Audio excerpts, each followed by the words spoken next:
The courthouse steps bit under my heels as he stormed toward his truck, disbelief twisting his face. 20 minutes ago, he'd strutted through those doors like he owned everything. Now his hands trembled over the keys, the clerk's words slicing through the air. The deed shows clear ownership as of 18 months ago. I pressed my grandmother's ring into my palm, its edges biting. For the first time in years, I smiled, not the careful, polite smile for family gatherings, but real. Sharp. Satisfying. Justice tasted like this. My name is Lisa, and this story begins with a lie that lasted 34 years. I was scraping burnt cheese from my daughter's lunchbox when the call came in. Maya had left it on the radiator again, and the smell of scorched plastic mixed with old sandwich meat made my stomach turn. The kitchen phone rang with that sharp, insistent tone that always meant bad news. Lisa? My cousin Derek's voice carried that familiar smugness, like he was about to tell me the punchline to a joke I hadn't heard yet. I'm calling about Grandma Rose's place. I set down the lunchbox, my fingers still sticky with melted cheese. Outside, October rain drummed against the window above the sink, and I could hear my husband Tom arguing with someone on a work call upstairs. Maya's backpack sat open on the counter, homework spilling out like an accusation. What about it? Well, since the old place has been sitting empty for 2 years now. He paused, and I could practically hear him grinning through the phone. I talked to my lawyer. Turns out there might be some issues with how everything was handled after she passed. My chest tightened. Grandma Rose had left me her property, 5 acres of Missouri farmland that had been in our family since 1952. Nothing fancy, just an old farmhouse with good bones and a barn that leaned slightly to the left. But it was mine. She'd made that clear in her will, made it clear to everyone. Issues? The thing is, Lisa, you never actually filed the proper paperwork with the county. Inheritance can be tricky, especially when someone doesn't know what they're doing. His voice took on that patient, condescending tone he'd used since we were kids. My dad thinks, well, we all think, it would be better if someone in the family who actually understands real estate handled things. I gripped the phone tighter. Derek's father was my Uncle Jim, Rose's youngest son who'd spent the last 20 years trying to convince her to sell the land to developers. She'd refused every time, said the land needed to stay in the family. Apparently, his definition of family was more specific than hers. Derek, the will was clear. Grandma left the property to me. A will is just a piece of paper, cuz. What matters is what's legal. And legally. He let that hang in the air like smoke. Let's just say you might want to get yourself a lawyer. Though honestly, it'll probably be easier if we just handle this quietly. Family to family. The word family tasted bitter in my mouth. I thought about Derek at Rose's funeral, how he'd stood at the back during the service, scrolling through his phone while the pastor talked about her kindness. How he'd complained loudly about the food at the reception, said the whole thing was dragging on. I need to go, I said. Think about it, Lisa. Really think about it. You've got Maya to worry about, and Tom's business isn't exactly. Another pause. Stable. The last thing you need is a legal battle you can't afford. He hung up before I could respond. I stood there holding the dead phone, staring at the chaos of my kitchen. Maya's math homework had a red D- circled at the top. The sink was full of dishes from 3 days ago. Tom's voice carried down from upstairs, strained and apologetic. I understand you're frustrated, but if you could just give us another week. I set the phone down carefully, my hands shaking with something between rage and fear. Derek wasn't wrong about our finances. Tom's consulting business had been struggling since the pandemic, and between Maya's tutoring, the mortgage, and my student loans, we were barely keeping our heads above water. A legal fight could destroy us. But Grandma Rose's property wasn't just land to me.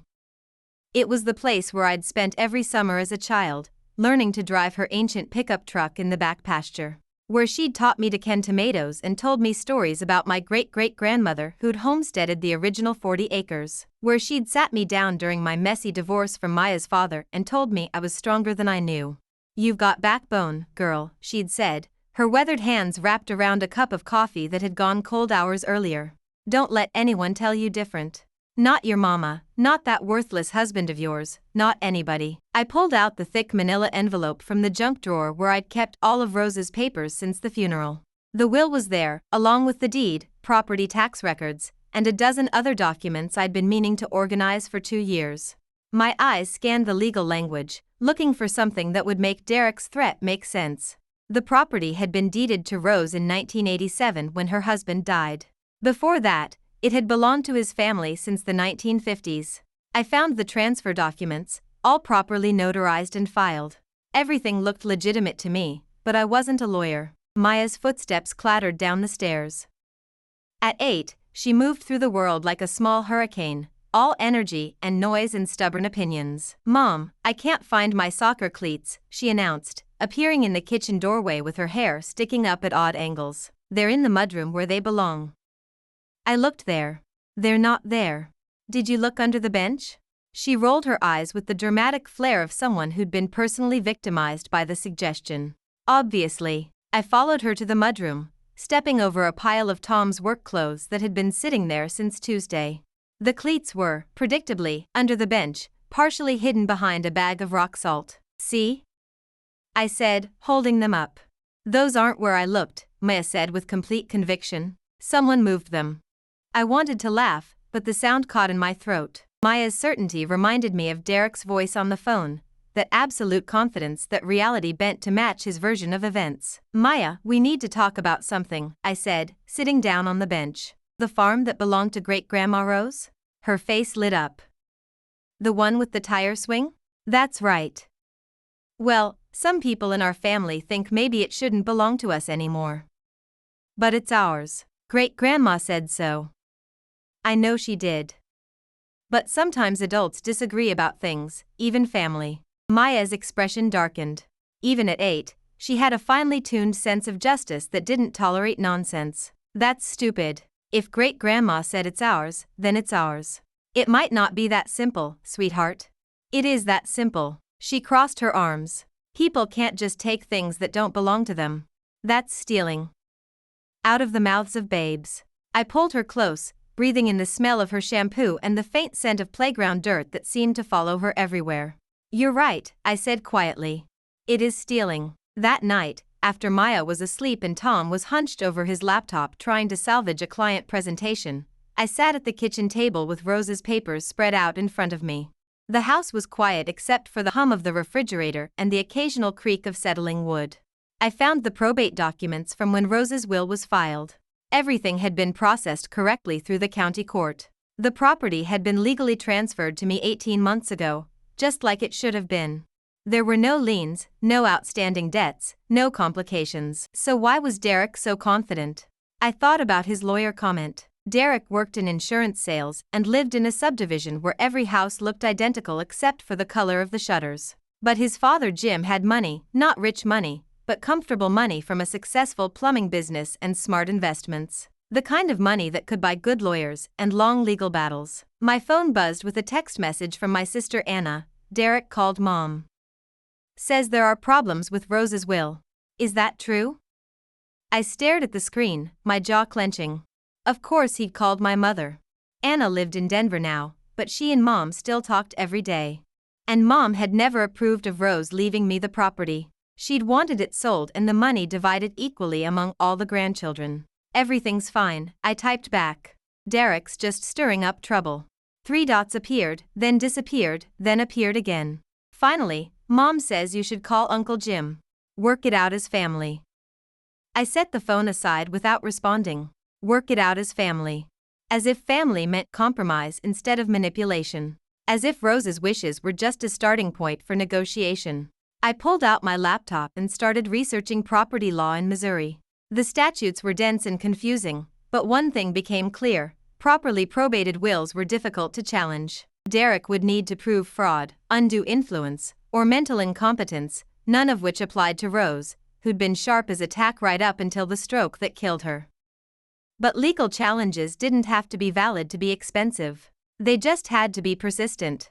My eyes burned from staring at the screen, but I kept reading. Somewhere in these legal documents and precedents, there had to be an answer. There had to be a way to protect what Rose had wanted me to have.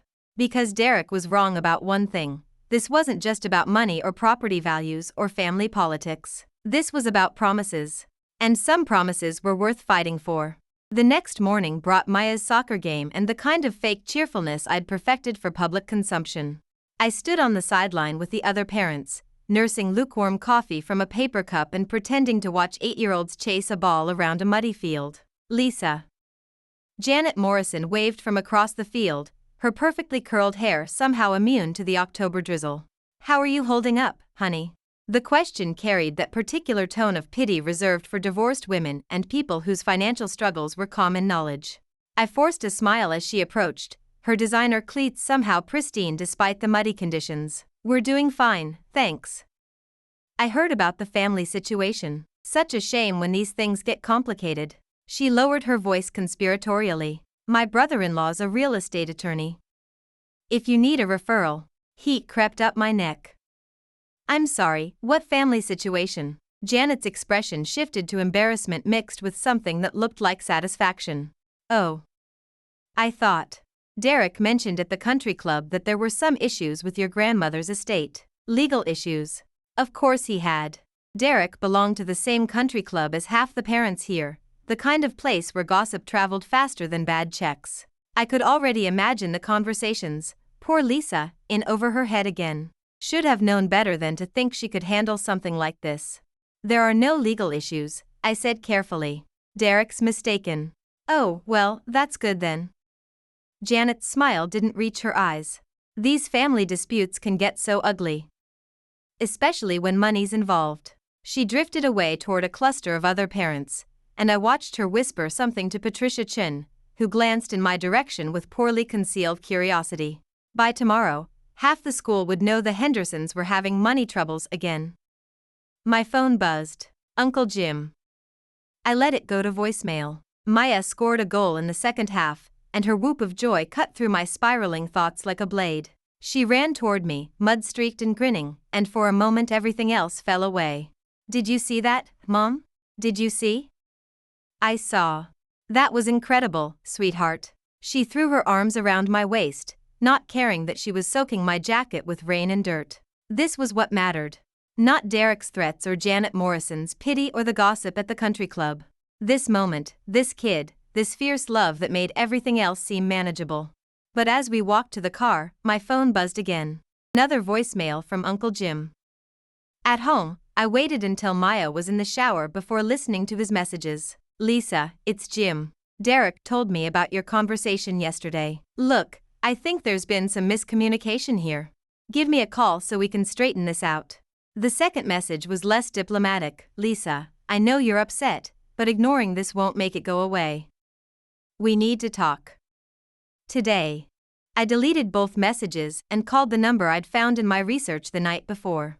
"Caldwell and Associates, this is Rebecca. Hi, I'd like to speak with someone about a property dispute. A will contest, maybe. Let me connect you with Mr. Patterson. He handles estate litigation." The hold music was generic classical, the kind designed to be soothing but which only made my anxiety worse. Through the kitchen window, I could see Tom in the backyard, raking leaves into piles that the wind immediately scattered. His shoulders were tense with the kind of frustration that had become his default expression lately. "This is David Patterson." His voice was younger than I'd expected, but confident. "Professional. I need advice about protecting an inheritance. Someone's challenging a will that's already been through probate." "How long ago was probate completed?" 18 months. "And what's the basis for the challenge?" I hesitated. "I'm not sure there is one.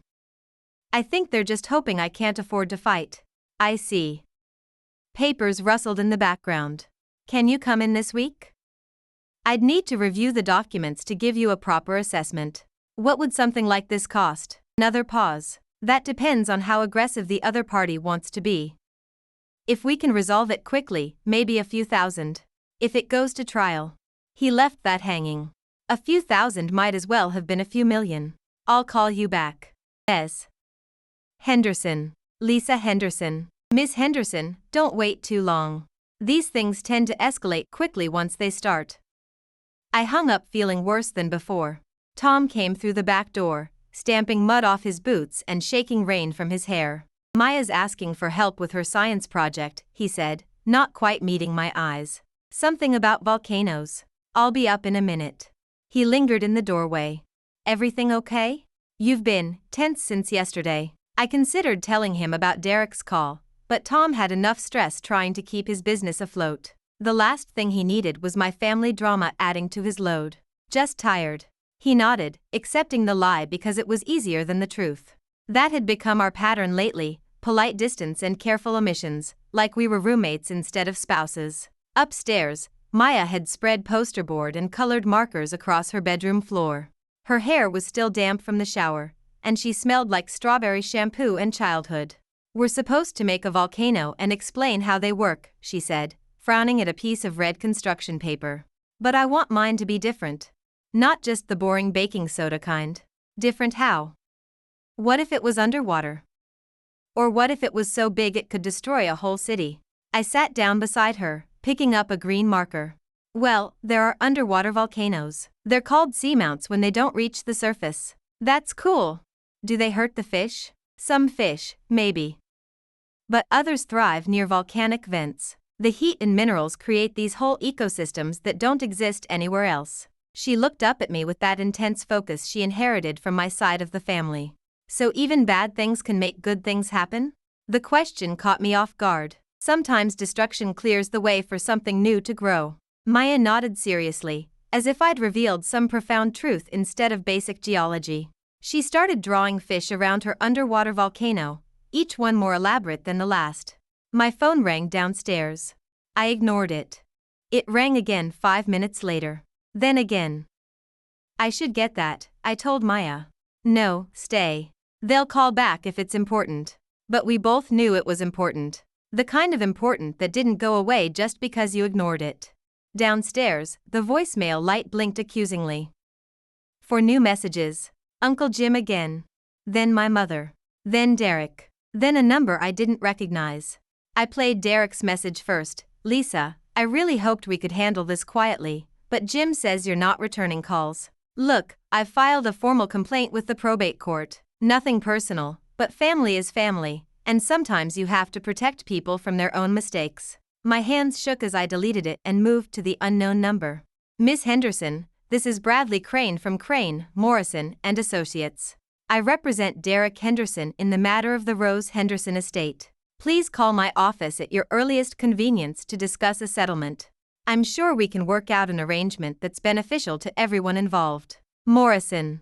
As in Janet Morrison, whose brother-in-law was a real estate attorney. The same Janet who'd been so concerned about my family situation at Maya's soccer game. Small towns. Everyone knew everyone, and everyone talked. I called David Patterson back. It's Lisa Henderson. They've filed something with the probate court. When? Today, I think. And they have a lawyer. What's the firm? Crane, Morrison and Associates. A pause. Bradley Crane. I know him. He's good, and he's not cheap. Someone's taking this seriously. Can they actually take the property? Not easily. But they can make the process expensive and time-consuming. The goal might be to force you into a settlement. What kind of settlement? Depends what they want. Maybe they'll offer to buy your share at below market value. Maybe they'll propose splitting the property. Hard to say until I see their filing. I closed my eyes, picturing Grandma Rose's house carved up like a pie, sold to developers who'd turn the pasture where I learned to drive into another subdivision of identical houses. Mr. Patterson, I need you to represent me. I'll need a retainer. $5,000 to start. $5,000. Maya's college fund had maybe $3,000 in it, and that was supposed to be untouchable. Tom's business account was close to empty. We had equity in the house, but not much, and not anything we could access quickly. I'll find the money. After I hung up, I sat in the kitchen staring at Rose's papers scattered across the table. In the dim afternoon light, they looked fragile and insubstantial, like they might crumble at the first strong wind. But buried somewhere in that pile was something Derek didn't know I had. Something I'd forgotten about until this moment. The letter Rose had written me 3 months before she died. Not a legal document, just a handwritten note on her personal stationery. I'd read it once at the funeral and then tucked it away, too raw with grief to look at it again. Now I pulled it out, my grandmother's careful script still clear after 2 years. Dearest Lisa, I know this property will cause trouble when I'm gone. Jim's been after me to sell for years, and Derek's got his eye on the money. But this land belongs to you, and I don't just mean legally. You're the only one who understands what it means to our family. What it costs to keep. Don't let them bully you, girl. You've got more fight in you than you know." At the bottom, in different ink, she'd added it later, "Check the southeast corner of the basement. Behind the furnace. What you find there changes everything." I'd never looked. In 2 years, I'd never gone down to that basement to see what she'd hidden. But I would tomorrow. Because Derek was about to learn that some promises came with teeth. The basement of Rose's house smelled like 50 years of Missouri winters, damp earth, old wood, and the ghost of coal smoke from a furnace that had been converted to gas sometime in the 80s. I stood at the bottom of the wooden stairs, flashlight beam cutting through cobwebs that caught the light like abandoned dreams. I'd driven out here alone, telling Tom I needed to check on the property. Not exactly a lie, but not the whole truth either. Maya was at school, Tom was meeting with a potential client, and for the first time in months, I had 3 uninterrupted hours to myself. The basement felt smaller than I remembered from childhood visits. Rose had used it mainly for storage, Christmas decorations in carefully labeled boxes, canning supplies, and furniture too good to throw away but too worn for upstairs. Everything coated in the fine dust that accumulates when a house sits empty for 2 years. I made my way toward the furnace, stepping carefully around paint cans and a stack of window screens. The southeast corner was darker than the rest, tucked behind the massive hulk of the old oil tank Rose had never bothered to remove after the conversion. My flashlight beam swept across the concrete wall, looking for anything that seemed out of place. At first, I saw nothing but spider webs and water stains. Then I noticed it, a section of the wall where the mortar looked newer, lighter colored than the rest. I ran my fingers along the edges and felt them give slightly. Not mortar at all, but some kind of putty or caulk, painted to match. I worked at it with my car key, and chunks began flaking away, revealing the edges of what looked like a small metal box embedded in a hollowed-out section of concrete block. My heart hammered as I pulled the box free. It was about the size of a hardcover book, wrapped in plastic and sealed with tape that had yellowed with age. Inside the plastic was a manila envelope and something heavier, another metal container, smaller and older. I sat cross-legged on the basement floor, surrounded by the debris of Rose's secret, and opened the envelope. The first document was a deed. But not the one I'd seen before. This deed was dated 1962, transferring ownership of the property from Robert Mitchell to Rose Mitchell Henderson. Rose's maiden name had been Mitchell, but I'd never heard of a Robert. The second page made my breath catch. A birth certificate for Rose Elizabeth Mitchell, born September 15, 1934. Father, Robert Mitchell. Mother, unknown. Rose had never mentioned having a father who owned land. She'd always said she married into the Henderson property when she wed my grandfather in 1958.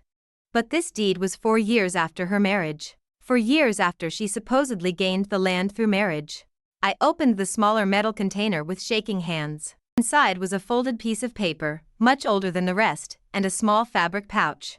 The paper was a handwritten note in spidery cursive I didn't recognize. "Rose, your father wanted you to have what he worked for.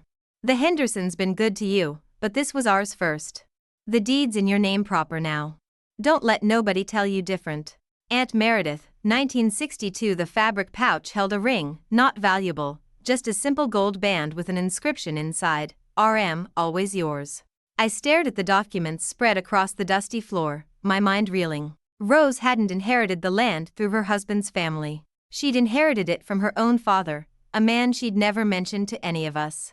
The Hendersons had believed they owned property that had never been theirs at all. Which meant Derek's claim was even weaker than I'd thought. The land had passed from Robert Mitchell to Rose Mitchell Henderson, not through the Henderson family line, but through blood that had nothing to do with Uncle Jim or Derek or any of them. My phone buzzed. "Tom. Hey, how's the house looking?" "Fine. Just checking on things." I tucked the documents back into the envelope, my hands still shaking. "The client meeting went well. Looks like we might have some work coming in after all." "That's great." But I was barely listening. My mind was racing through the implications of what I'd found. "I should be home by 6. Can you grab Maya from soccer practice?" "Of course." After he hung up, I sat in the silence of the basement, surrounded by the weight of family secrets. Rose had hidden this for a reason. If Uncle Jim had known the land came from Rose's father instead of her husband, Would he still have expected to inherit? Would Derek's challenge have any basis at all? I photographed everything with my phone, then carefully repacked the box. But instead of putting it back in the wall, I took it with me. Whatever Rose's reasons for hiding this, I needed to understand them before anyone else found out. The drive home took 40 minutes, but I barely remembered it. My mind kept circling back to the same questions. Who was Robert Mitchell? Why had Rose never mentioned him? And what did Aunt Meredith mean about the Hendersons being good to you but the land being ours first? At home, I spread the documents across my desk and started searching online. Robert Mitchell wasn't an uncommon name, but combined with Missouri property records and the 1960s timeframe, I found traces. A newspaper obituary from 1962, Robert Mitchell, 67, died at his home on Route 47 after a long illness. He is survived by his daughter Rose Henderson and several nieces and nephews. Mr. Mitchell farmed the family land for 43 years. Family land for 43 years.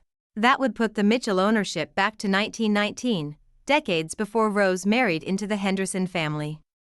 I found more records. Tax payments showing Robert Mitchell as the property owner from 1955 to 1962. A plat map from 1960 with our Mitchell clearly marked on the 5-acre plot that was now the center of Derek's legal challenge. The Henderson family had never owned this land. They'd just lived on it after Rose married my grandfather. But why keep it secret? Why let everyone believe the property came through the Henderson side? My phone rang. David Patterson, my lawyer. Ms. Henderson, I've reviewed the filing from Derek's attorney. They're claiming undue influence and questioning whether your grandmother was competent when she made the will. What does that mean? They're arguing that someone pressured her into leaving you the property, or that she wasn't mentally capable of making that decision.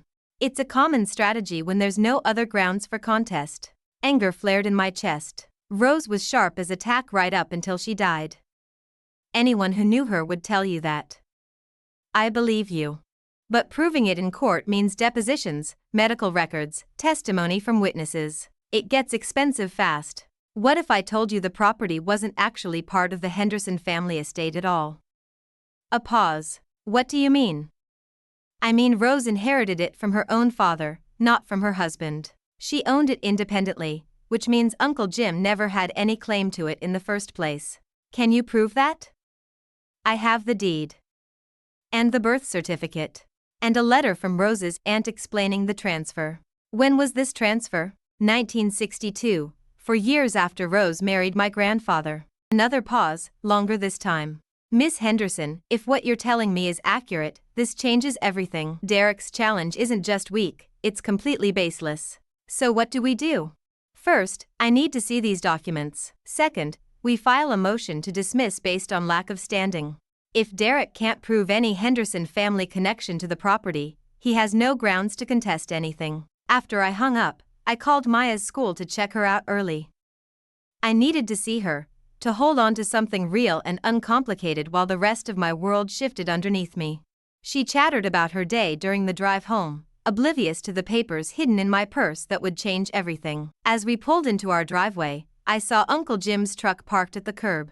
He was sitting on our front porch steps, his expression grim. Maya, go around to the back door and start your homework, I said, my voice carefully calm. But I want to say hi to Uncle Jim.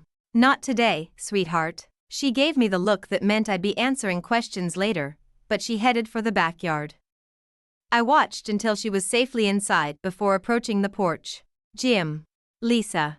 He stood up, his bulk blocking the afternoon sun. We need to talk. I think Derek's lawyer can handle the talking from now on. Forget about Derek. Forget about lawyers. He stepped closer, and I caught the smell of coffee and cigarettes on his breath. This is about family. About doing what's right for everyone. Rose did what was right. She left me the property. Rose was a stubborn old woman who didn't understand how the real world works. His voice carried an edge I'd never heard before. You can't afford to fight this, Lisa. We both know that.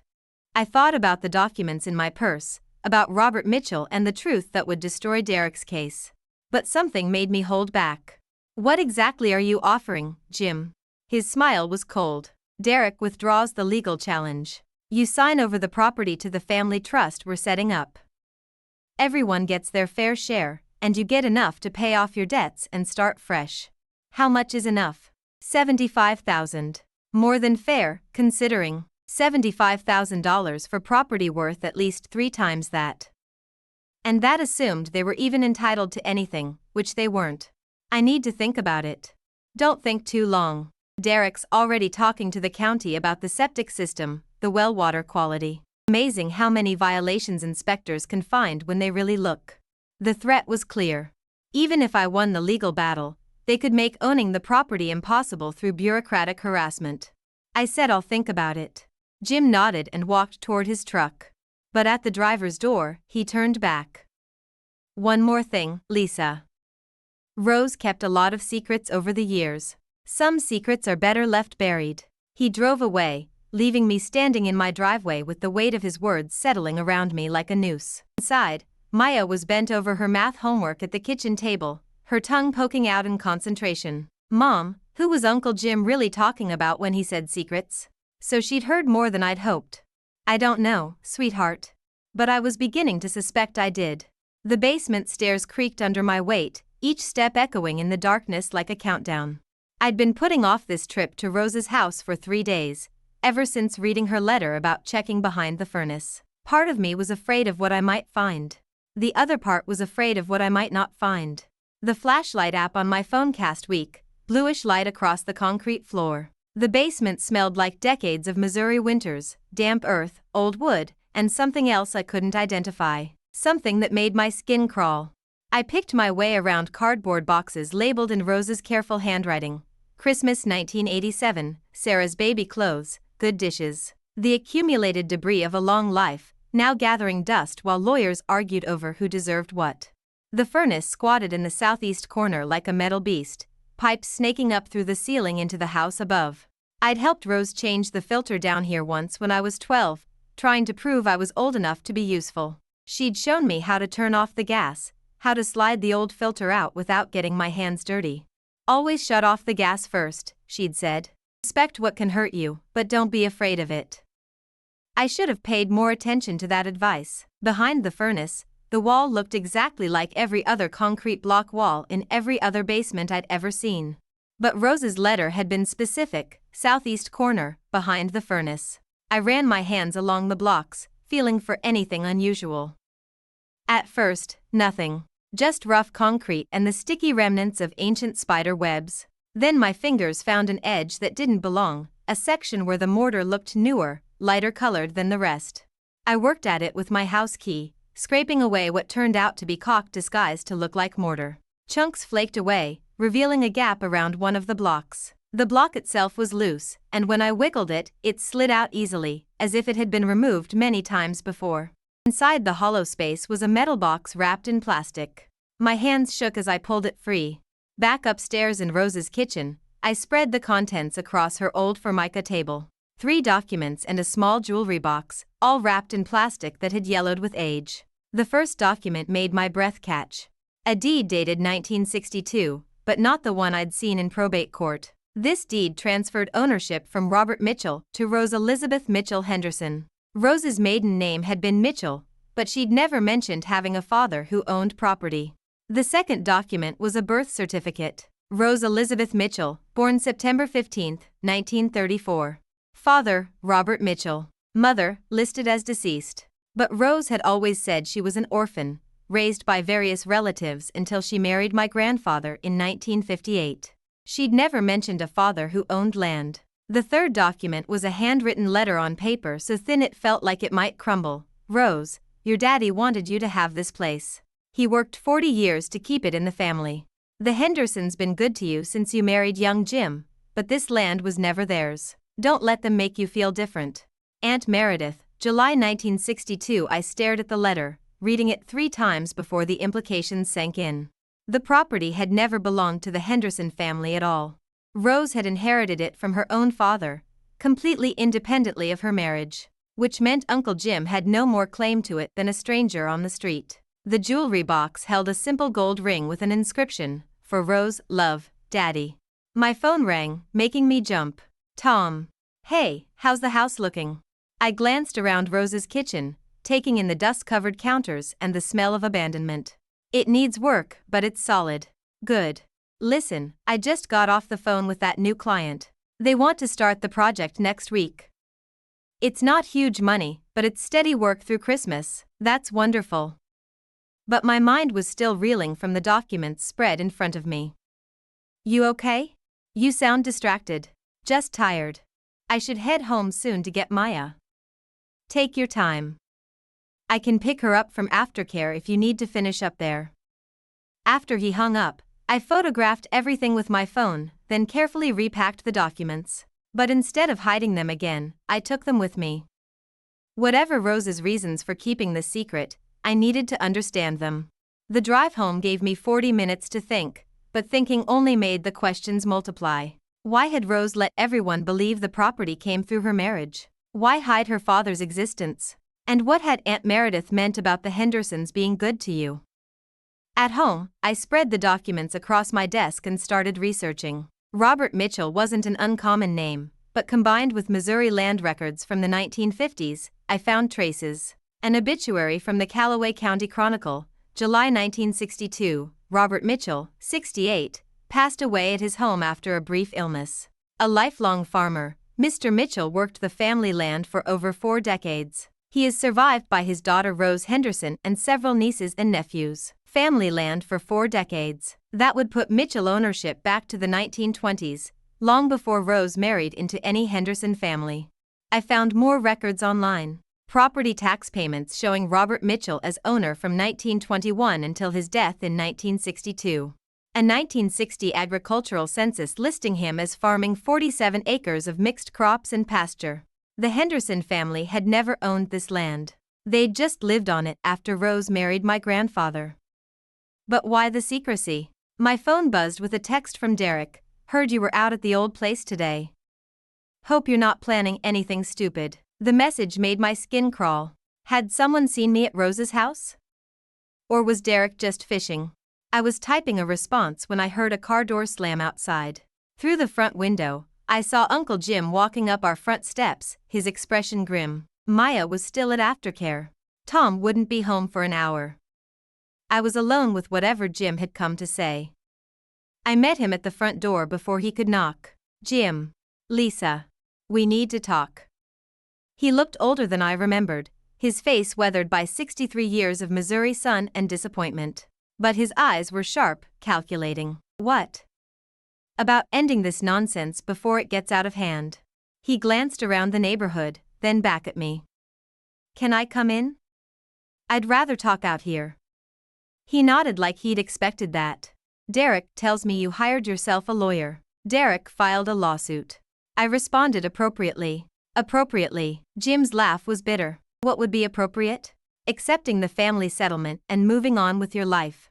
What settlement? $60,000 cash. Derek drops the legal challenge. You sign over the property, everybody wins. $60,000. 3 months ago, that would have solved every problem Tom and I had. But now, knowing what I knew about the property's real ownership, it felt like an insult. That's generous, I said carefully. More generous than you deserve, considering. Considering what? Jim's expression hardened. Considering Rose never should have had that property in the first place. The words hung between us like a challenge. He knew. Somehow, Jim knew about Robert Mitchell and Rose's inheritance. I don't know what you mean. Don't you? He stepped closer, his voice dropping. Rose was always good at keeping secrets. But secrets have a way of coming out, especially when lawyers start digging. My mouth went dry. What kind of secrets? The kind that make people ask uncomfortable questions about inheritance and legitimacy. His smile was cold. About whether certain marriages were legal. About whether certain children were entitled to use their father's name. The implications hit me like a physical blow. He was talking about Rose's birth certificate, about her relationship to Robert Mitchell, about legitimacy in an era when that word could destroy lives. Rose was married to your brother for almost 50 years. Rose was a lot of things. But she wasn't always honest about them. A car turned onto our street, and Jim glanced toward it before looking back at me. Take the settlement, Lisa. It's more than fair, and it's a hell of a lot less messy than the alternative. And if I don't? Then Derek moves forward with the lawsuit. And during the discovery process, All sorts of interesting documents might surface. Documents that could change how people remember Rose, how they remember your whole family. He walked back toward his truck, but paused at the driver's door. Rose kept those papers hidden for a reason, Lisa. Some secrets are meant to stay buried. After he drove away, I stood in my empty driveway, feeling like the ground had shifted beneath my feet. Jim's threat was clear. Take the money or watch them destroy Rose's memory with whatever scandal he thought he could manufacture. But as I stood there, something else became clear too. Jim was afraid of those documents I'd found. Afraid enough to offer money to make them disappear. Which meant they were more powerful than I'd realized. Which meant Rose had given me exactly what I needed to fight back. That night, after Maya was asleep and Tom was absorbed in his laptop, I spread Rose's hidden documents across our dining room table like battle plans. The birth certificate, the deed, Aunt Meredith's letter, pieces of a puzzle I was only beginning to understand. But Jim's words kept echoing. Some secrets are meant to stay buried. What had he meant about Rose's marriage not being legal? About legitimacy and children using their father's name? I studied the birth certificate again, looking for clues I might have missed. Rose Elizabeth Mitchell, born September 15, 1934. Father, Robert Mitchell. Mother, listed as Marie Mitchell, deceased. Nothing unusual there. But something about the handwriting nagged at me. The ink looked different for the mother's name, like it had been added later. And the paper itself seemed newer than other 1930s documents I'd seen. I took photos and enlarged them on my phone.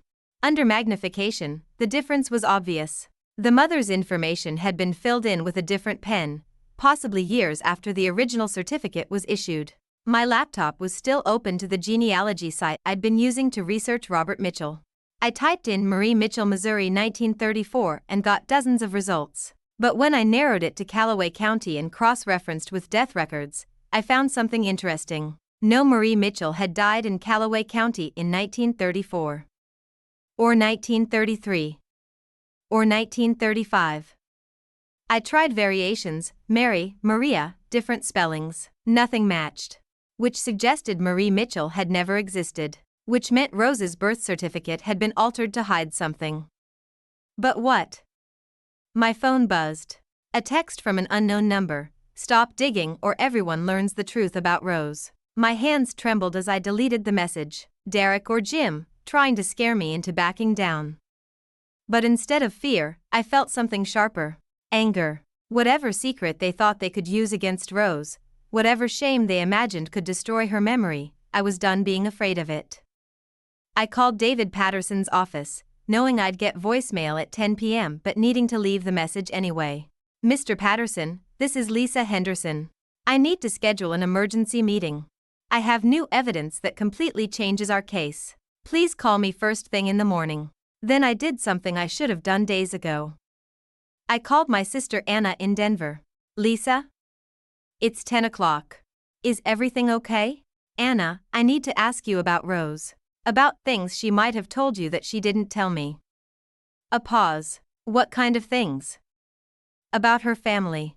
Her father. Her childhood before she married Grandpa Jim. Rose never talked about her family. She always said she was raised by relatives after her parents died. But did she ever mention names? Aunt Meredith? Robert Mitchell? Silence stretched between us. When Anna finally spoke, her voice was careful. Lisa, why are you asking these questions? Derek is challenging Rose's will. He thinks the land should belong to the Henderson family, but I found documents that prove Rose inherited it from her own father, not from Grandpa Jim. I told her about the basement hiding place, the deed, the birth certificate. Anna listened without interrupting, but I could hear her breathing change. Anna? You still there? I'm here. I'm just processing. Do you know something? About Rose's family? Another long pause. Not exactly. But there was something Mom mentioned once, years ago. After she'd been drinking at Christmas, she said Rose had secrets that could hurt the whole family if they came out. What kind of secrets? I don't know. Mom wouldn't say. But she made me promise never to bring it up with Rose directly. My chest tightened. Mom knew about this and never told us? You know how Mom is about family reputation. Keeping up appearances. If Rose had something in her past that was embarrassing, Embarrassing enough that Uncle Jim thinks he can use it against me? Jim knows about this? He came by today. Offered me $60,000 to drop the fight and sign over the property. When I didn't agree, he started making threats about uncomfortable questions and documents that might surface. Threats about what? Something about Rose's marriage not being legal. About legitimacy and children using their father's name. Anna was quiet for so long I thought the call had dropped. Anna? I think. She took a shaky breath. I think you need to be very careful, Lisa. If Jim is threatening to expose something about Rose, it's because he believes he can use it to destroy her reputation. And yours. After we hung up, I sat staring at the documents until the words blurred together. Whatever Rose's secret was, whatever shame she'd carried for 70 years, Jim thought it was powerful enough to make me surrender property that was rightfully mine. But secrets only had power if you let them. The next morning, I was at David Patterson's office when he arrived at 8 a.m. Miss Henderson. He looked harried, coffee-stained, like he'd been up late working on other people's crises. You said something about new evidence? I spread Rose's documents across his desk, explaining how I'd found them and what they seemed to prove. Patterson examined each page carefully, occasionally making notes on a legal pad. This is significant, he said finally. If your grandmother inherited the property independently, then the Henderson family has no standing to contest her will at all. That's what I thought. But there's a problem. What kind of problem? I told him about Jim's visit, about the threats regarding Rose's legitimacy and marriage. Patterson's expression grew more serious as I talked. They're trying to intimidate you, he said. Classic litigation tactic, find dirt on the opposing party and threaten to expose it unless they settle. But what if there really is something? What if Rose's birth certificate was forged or her marriage wasn't legal? Even if that were true, which I doubt, it wouldn't affect the property ownership. If Robert Mitchell legally owned the land and left it to Rose, the transfer would be valid regardless of any personal scandals. Relief flooded through me. So their threats are meaningless?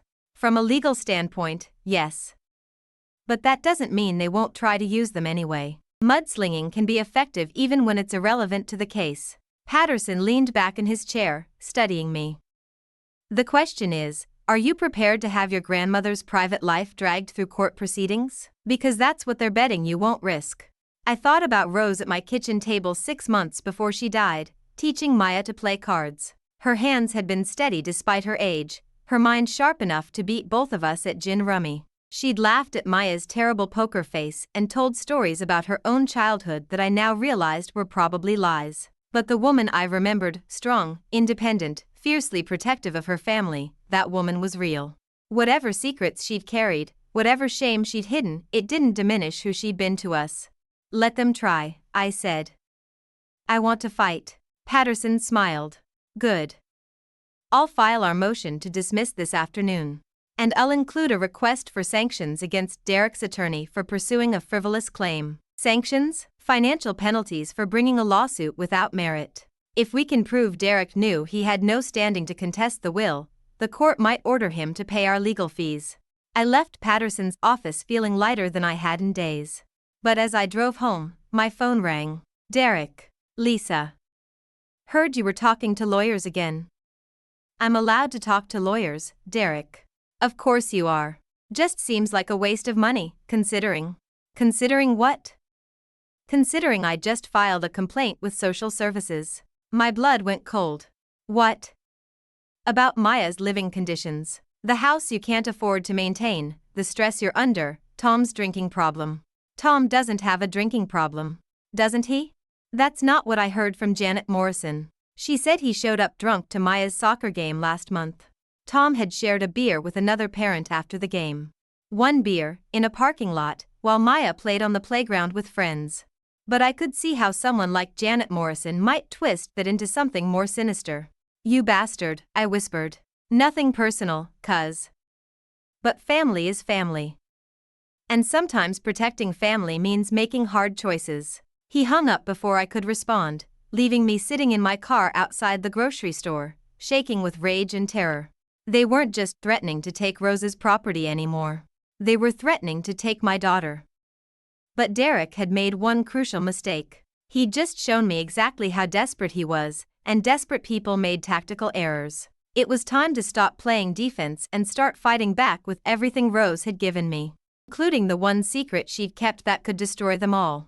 The courthouse steps were cold beneath my heels as I climbed toward the main entrance, Rose's hidden documents tucked inside a leather portfolio that had belonged to my father. Maya was safely at school, Tom was at a client meeting, and Derek had no idea what was about to hit him. David Patterson met me in the lobby, looking more confident than I'd seen him since this whole mess started. "The emergency hearing is in 20 minutes, he said, falling into step beside me. Judge Martinez agreed to see us after I mentioned we had evidence of fraud in the original complaint. Fraud? Derek's attorney filed documents claiming the Henderson family had owned the property since the 1940s. But based on what you found, that's demonstrably false. Either Derek lied to his lawyer, or his lawyer didn't do proper research. Either way, the court won't be happy." We passed through security and headed toward the elevators. In the polished marble reflection, I caught sight of myself, tired but determined, wearing my best dress and Rose's ring on my right hand. I looked like a woman who'd stopped apologizing for taking up space. "There's something else," I said as the elevator doors closed. "I did more research last night about Robert Mitchell and the property history." "What did you find?" "The land originally belonged to the Mitchell family from 1919 to 1962. But before that, from 1887 to 1919, it was owned by the Henderson family, specifically, James Henderson Sr. Patterson frowned. Your grandfather's father?" "Right. Which means the Hendersons did own the property, but they lost it in 1919, probably sold it during hard times. Robert Mitchell bought it legitimately, farmed it for 40 years, then left it to Rose when he died. So Derek's family actually has no claim at all. They gave up ownership 60 years before Rose even inherited." "Exactly. But there's more." The elevator opened on the 3rd floor, and we walked toward the courtroom. I found the 1919 sale records. James Henderson Sr. sold the property to Robert Mitchell to pay gambling debts. The sale was supervised by the county court because Henderson was facing bankruptcy. Jesus. So not only do they have no legal claim, but they're the ones who originally lost the land through irresponsible behavior. The irony is beautiful, isn't it? Inside the courtroom, Derek sat at the plaintiff's table with his attorney, Bradley Crane. Derek looked nervous, constantly checking his phone and whispering urgently to Crane. At the defendant's table, Patterson spread out our documents with the methodical precision of a surgeon preparing for an operation.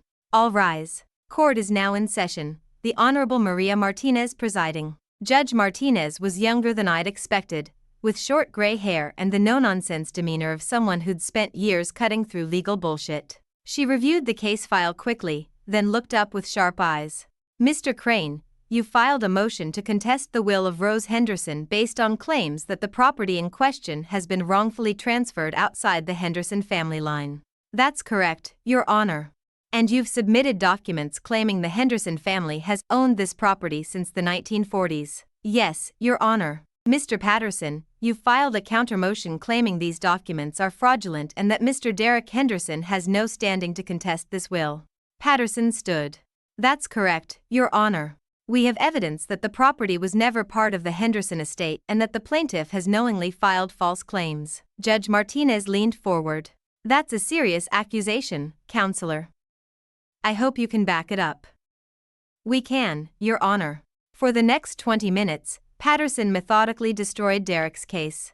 He presented Robert Mitchell's original deed, showing the property had been sold to Mitchell in 1919, legally purchased from Derek's own great-grandfather, who'd lost it to gambling debts. He showed the unbroken chain of ownership from Mitchell to Rose, completely independent of any Henderson inheritance. Derek's face grew paler with each document. Bradley Crane kept shuffling through his papers, clearly realizing he'd been fed false information by his client. "Furthermore, Your Honor," Patterson continued, "we have evidence that Mr. Derek Henderson was aware these claims were false. 3 days ago, he threatened my client with exposure of alleged family secrets if she didn't accept a settlement offer well below the property's value." "What kind of threats?" Judge Martinez asked. Patterson handed her Derek's text messages, which I'd screenshot before deleting them. The judge read them with increasing irritation. "Mr. Crane, are you aware your client has been engaging in harassment and intimidation?" Crane shot a furious look at Derek. "No, Your Honor. This is the first I'm hearing of any such behavior." Your Honor, Patterson said, we move for immediate dismissal of this frivolous lawsuit, and we request sanctions against the plaintiff for filing false claims and for attempting to coerce the defendant through intimidation. Judge Martinez looked at Derek, who was now sweating despite the courtroom's air conditioning. Mr. Henderson, do you have any evidence at all, that you have legitimate standing to contest this will? Derek whispered something to his attorney, who shook his head firmly. Your Honor, Crane said, standing reluctantly, in light of new information that has come to my attention, I move to withdraw our complaint. Motion denied, Judge Martinez said sharply. You don't get to withdraw a frivolous lawsuit just because you're about to lose. This case is dismissed with prejudice, and I'm awarding attorney's fees and court costs to the defendant. She turned her attention back to Derek. Furthermore, Mr. Henderson, I'm referring this matter to the district attorney's office for review of possible perjury charges. Filing false documents with this court is a felony. Derek's mouth fell open. Your Honor, I was just trying to protect family. You were trying to steal property that never belonged to you in the first place. This court is adjourned. The gavel came down with finality. Outside the courthouse, Derek stumbled toward his truck while his attorney hurried away without a backward glance. I should have felt sorry for him, watching his scheme collapse so completely. Instead, I felt the quiet satisfaction of justice finally served. My phone buzzed. A voicemail from the social services investigator. Derek had sicked on us. Miss Henderson, this is Carol Williams from Children and Family Services. I completed my review of the complaint regarding your daughter. Based on my home visit and school interviews, I'm closing this case as unfounded. Your daughter appears well cared for and happy. No further action will be taken. I deleted the voicemail and called Tom. How did it go? He asked immediately. We won. Completely. Derek owes us attorney's fees, and the judge referred him for criminal charges. Holy shit. Really? And the social services thing is closed too. Unfounded complaint. Tom's relief was audible. So, that evening, after Maya was asleep and Tom was finishing up work emails, I drove out to Rose's house one last time. I sat in the old kitchen, surrounded by the furniture and memories of a woman who'd fought her own battles with more grace than I'd ever imagined. The house needed work, new plumbing, updated electrical, fresh paint. But it was solid, built to last. Like Rose herself. I pulled out my phone and called the contractor Tom had recommended. Hi, this is Lisa Henderson. I'd like to get an estimate on renovating an old farmhouse. Nothing fancy, just bringing it back to life. Rose had hidden her secrets to protect her family from scandal that no longer mattered. But in doing so, she'd given me something more valuable than property or money. She'd given me proof that some fights were worth having, some stands worth taking, and she'd given me the strength to take them. The next morning, Maya and I drove out to see the house together. She ran through the empty rooms, her voice echoing off bare walls as she claimed the upstairs bedroom with the best view of the pasture. Can we really live here, Mom? Would you like to? Yes. Can I have chickens? Great-grandma said she used to have chickens. I smiled, imagining Rose's ghost approving from somewhere beyond the tire swing that still hung from the old oak tree. We'll see about chickens. Because some promises were worth keeping, and some legacies were worth fighting for. Even when the fight scared you. Especially then.